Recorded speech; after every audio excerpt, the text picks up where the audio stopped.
Guys last week हमारे लिए कितना भारी था मैं आप लोग को बता नहीं सकता। हमारी back to back 2 videos flop हुई, back to back 2। Honestly speaking मैं बहुत ज्यादा स्ट्रेस में आ गया था, बिकॉज मेरे को समझ नहीं आ रहा था कि ऑडियंस को क्या नहीं पसंद आ रहा है। क्या मेरी ड्यूरेशन बहुत ज्यादा लंबी हो चुकी है, या फिर मैं बहुत ज्यादा ही मोनोलॉग मार रहा हूँ, या कुछ भी दिक्कत हो, क्योंकि कोई कमेंट भी नहीं कर रहा था, सारे वो प्रेज वाले होते थे। तो इस वजह से मुझे पता नहीं लग पा रहा था, तो मैं बहुत ज़्यादा स्ट्रेस में आ गया था। एंड ऑनेस्टली मैं इतना ज़्यादा थ्रेशोल्ड पे आ चुका था कि मैं क्विट भी करने वाला था। But somehow I am here right now. खुद को समेटा, आप लोगों के सामने हाथ जोड़ के प्लीज़, छोटा भाई समझ के, बड़ा भाई समझ के, कुछ भी दिक्कत हो, कुछ भी आपको पसंद ना हो, कुछ आपको लगता है इम्प्रूव हो सकता हो, प्लीज कमेंट कीजिए, ताकि मैं खुद को अच्छे से इम्प्रूव कर सकूं और बेहतर आपको कंटेंट प्रोवाइड कर सकूं। तो गाइस आप देख रहे हैं फिल्म इनसाइड स्टोरी। अगर आप लोग नए हैं तो प्लीज सब्सक्राइब कर दो, ताकि मुझे स्ट्रेस ना हो। साथ ही साथ बेल के आइकन को भी दबा दिया कीजिए, ताकि आपको हमारे आने वाली हर वीडियो का नोटिफिकेशन मिल सके। लास्ट वीक भाई ट्विटर बन चुका था रणभूमि। लोग ऐसे कुत्ते बिल्ली की तरह एक दूसरे को नोचने पे आ चुके थे। एंड मैं सच बताऊं तो सबसे पावरफुल सोशल मीडिया आज के टाइम में ट्विटर है भाई। मजे लेने हो तो ट्विटर का ट्रेंडिंग पेज देखो और ट्विटर के ट्वीट्स देखो भाई, आपको तगड़ा मजा आने वाला होता है। लास्ट वीक भिड़े 2 बहुत ही पहुंचे हुए पर्सनैलिटीज। सबसे पहला कंगना रनौत, जो हर जगह आपको देखने को मिलेगी। ये कंगना रनौत आज के टाइम पे ना, सॉरी, कंगना रनौत आज के टाइम पे मूंगफली जैसी हो गई है, जो आपको हर जगह दिखेगी। सर्दियों का मौसम है, मूंगफली है भाई, हर जगह दिखेंगी। दूसरे जो है हमारे प्लेयर वो होते हैं दिलजीत दोसांझ। तो मामला ये था कि कंगना रनौत ने कर दिया था एक fake tweet. Obviously fake tweet था। उन्होंने कहा कि ये जो फोटो में आपको दादी जी दिख रही है वो शाहीन बाग वाली दादी जी है, और ये 100 रुपए लेकर प्रोटेस्ट करती है। सबसे पहली, अगर वो शाहीन बाग वाली दादी भी है, आपके पास कोई भी प्रूफ नहीं है इस बात का कि वो 100 रुपए लेकर प्रोटेस्ट करती है। सब अपनी मांग के लिए लड़ रहे हैं। आपकी मांग ये है कि आपको अटेंशन चाहिए, तो आपको अटेंशन मिल रही है, लेकिन आपने फेक न्यूज फैलाई। दूसरी बात, आपको कोई हक नहीं है कि इतने बड़े बुजुर्गों का इस तरह से मतलब क्या शर्म। ऐसा करते हुए तो आदमी को 2 बार सोचना चाहिए यार। किसी की ना माँ ही होगी, आपकी तो शायद माँ से भी क्या दादी की उम्र की होगी, हमारी तो दादी की उम्र की होगी। वो शर्म तो वहीं पे खत्म हुई थी। इसके बाद जब तक कंगना को पता चलता कि भाई ये तो गलत दाव चल दिया मैंने, ये तो मुझे गालियां पड़ेगी, तो ट्वीट डिलीट हो चुका था। लेकिन भाई लोग हैं सयाने, लोगों ने ले लिया उसका स्क्रीनशॉट और भाई हो गई वहीं से बसड़ स्टार्ट। गेम में एंटर करते हैं दिलजीत दोसांझ, जो कहता है कि तेनू शर्म नहीं आती। पहले तो भाई मेरे को पंजाबी समझ नहीं आती है, ना ही मेरे को पंजाबी गाने पसंद है। अच्छा, पसंद करने का मतलब ये नहीं कि बढ़िया नहीं है, मुझे बस वो मेरा टेस्ट नहीं है म्यूजिक का। मेरे कान भाई साहब गलत है मेरा वो टेस्ट नहीं है, मतलब मुझे वो थम्पिंग वाले गाने ज़्यादा पसंद नहीं है, इस वजह से मैं पंजाबी गाने ज़्यादा सुनता नहीं हूँ। एंड एक और कन्फेशन, इसके लिए गालियाँ भी पड़ सकती है मुझे। बहुत टाइम बाद पता कि भाई सिद्धू मूसेवाला जैसा भी कोई सिंगर है, क्योंकि मैं सुनता नहीं था। तो इसका मतलब ये नहीं कि वो अच्छे नहीं है, वो दिल में है, बट मेरे प्लेलिस्ट में नहीं है, समझो, ठीक है ना। सो दिलजीत दोसांझ को मैं थोड़ा जानता था, क्योंकि वो फिल्मों में भी आते थे। तो पाजी ने भाई बहुत सही बात कही कि आपको शर्म आनी चाहिए कि किसी की माँ के लिए ऐसी बात बोलते हैं। ये पंजाब की माँ है, लेकिन मैं ये कहूँगा कि कोई भी हो, आपके पास प्रूफ कुछ नहीं है। अगर वो शाहीन बाग वाली दादी भी होती तो आपको कोई हक नहीं है किसी के लिए भी इस तरह की फेक न्यूज फैलाना। मतलब सारा एडवर्टाइजमेंट कर करके लोग परेशान हो गए कि फेक न्यूज मत फैलाओ, फेक न्यूज मत फैलाओ। और ये तो क्लेम करते हैं काफी पढ़े लिखे लोग हैं, और यही इस तरह की छिछली हरकतें कर रहे हैं। छी छी छी छी, बहुत शर्म की बात है। और इसके बाद ऊपर से बहसबाजी, इसके बाद जो कंगना ने बिलो द बेल्ट मारा, भाई साहब तू तो करण का पालतू कुत्ता है। एक चीज जो मेरे को बहुत दिल में चुभेगी ना, ये जितने भी सो कॉल्ड बॉलीवुड स्टार है ना आज के टाइम, जब इनके ऊपर इतने बड़े एलिगेशंस लग रहे हैं कि ये ड्रग माफिया है, ये लोगों ने सुशांत को डिप्रेस किया है, और भी काफी सारे एलिगेशन है, ये जब आज चुप है ना भाई, इनकी रिस्पेक्ट करनी बनती ही नहीं है। मैं सच में एक वीडियो बना के डिफेंड करने वाला था कि कैसे बॉलीवुड अगर क्लॉक कोलैप्स होता है तो इससे काफी लोगों के रोजगार को इफेक्ट पड़ता है। तो हमें सोच के करनी चाहिए चीजें। लेकिन मुझे लगता है कि यार इनको वाकई में they don't deserve such name and fame, because यार इनको अपनी इमेज की इतनी पड़ी है कि they are not speaking a single word in return. भाई हर कोई कहता है ना कि अरे इसके मुंह मत लग, ये तो गंदा है ऐसा, लेकिन भाई समय आने पर लगना भी पड़ता है। तो अगर अभी आपका समय नहीं आया ना, तो भाई आपका समय जा चुका है। ये बात सलमान, शाहरुख, वरुण धवन और ये आलिया भट्ट, करण जौहर, इनको तो ऐसे कुत्ता बना रखा है, लेकिन ये फिर भी शांत है। भाई तुम बोलो, तुम्हारे पास जवाब है। मैं कहूंगा, मैं अभी भी कह रहा हूँ, जिस दिन ये बोलेंगे ना आपको एक अलग ही लहर दिखेगी। उस दिन तो सोचिएगा कि ट्विटर एकमात्र ऐसा प्लेटफॉर्म होगा जिसके ऊपर इंस्टा और फेसबुक से भी ज्यादा जो है लोग होंगे उस टाइम।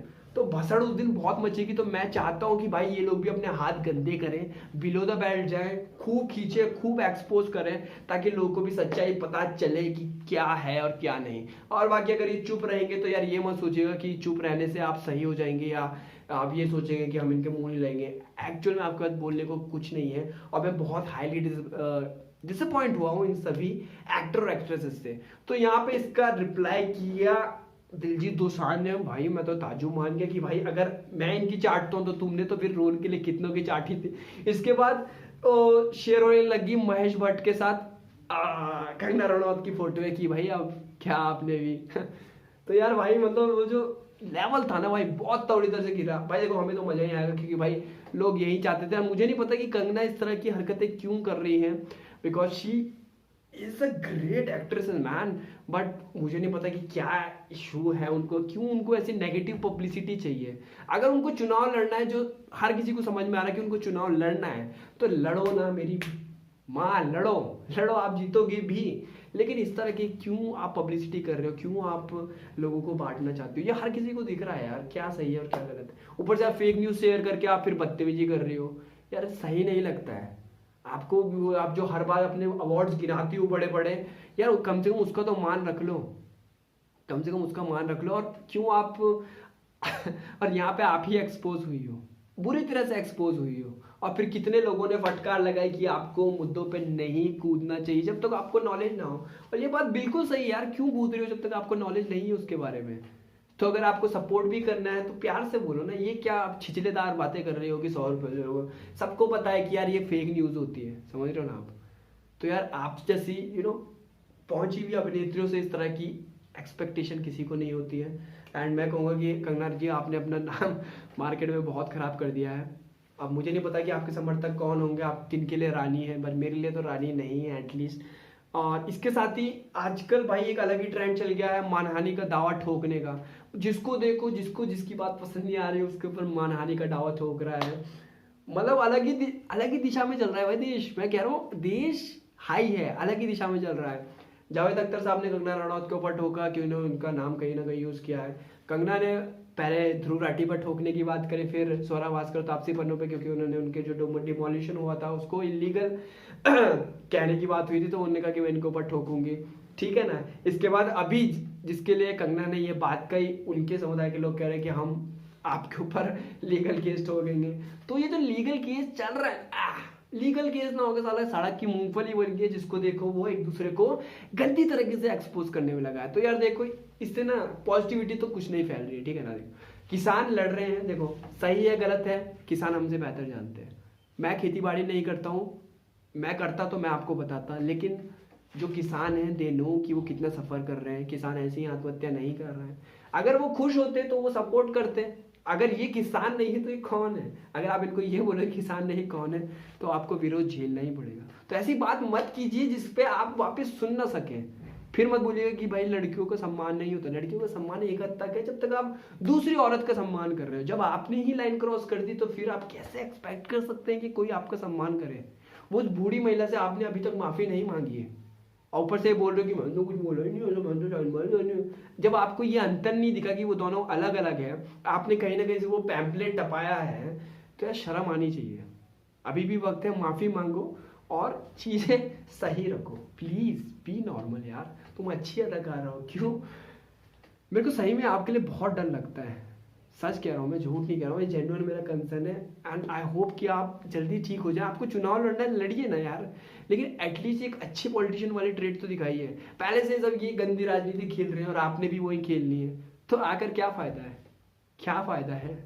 वुमेन्स कार्ड बहुत लंबे समय तक वर्क नहीं करता है मैम, ये बात आपको समझने की जरूरत है। ये 21वीं सदी है, यहाँ हम जेंडर इक्वालिटी की बात कर रहे हैं। तो दैट नॉट मीन्स कि आपको हर जगह बीइंग अ गर्ल प्रिविलेज मिलेगा जो आप कह रही हो। आप सही बात करोगे तो लोग सपोर्ट करेंगे, गलत बात करोगे तो गालियां भी पड़ेगी। और खानी आनी चाहिए सबको भी, क्योंकि हमें भी पड़ सकती है। सो यार बहुत गलत हो रहा है जो हो रहा है। मैं सरकार से भी डिमांड करूंगा कि हाथ जोड़ के बेचारे किसानों की बातों को सुन लीजिए। अगर आपको लगता है आपका जो लॉ है, जो भी आपने पास किया है लॉ है, वो सही है, तो किसानों को कन्विंस कीजिए, उनको समझाइए, उनके जेन्युइन कंसर्न्स को तो सुनिए। क्या उनके कंसर्न्स जेन्युइन नहीं है? आप अश्योरिटी क्यों नहीं दे सकते? आप अश्योरिटी क्यों नहीं दे सकते भाई? एक आदमी साला दिन भर खेत में काम कर रहा है और रात में उसको चिंता रही कि उसे उसका दाम नहीं मिलेगा, तो भाई आदमी पागल ही होगा, समझे ना बात को?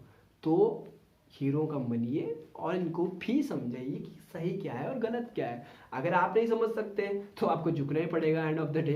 तो या तो आप खुद को सही साबित करो या फिर समय रहते झुक जाओ। मेरा यही मानना है कि किसान अन्नदाता है भाई, हमारी कोई औकात नहीं है उनके लिए कुछ कहने की।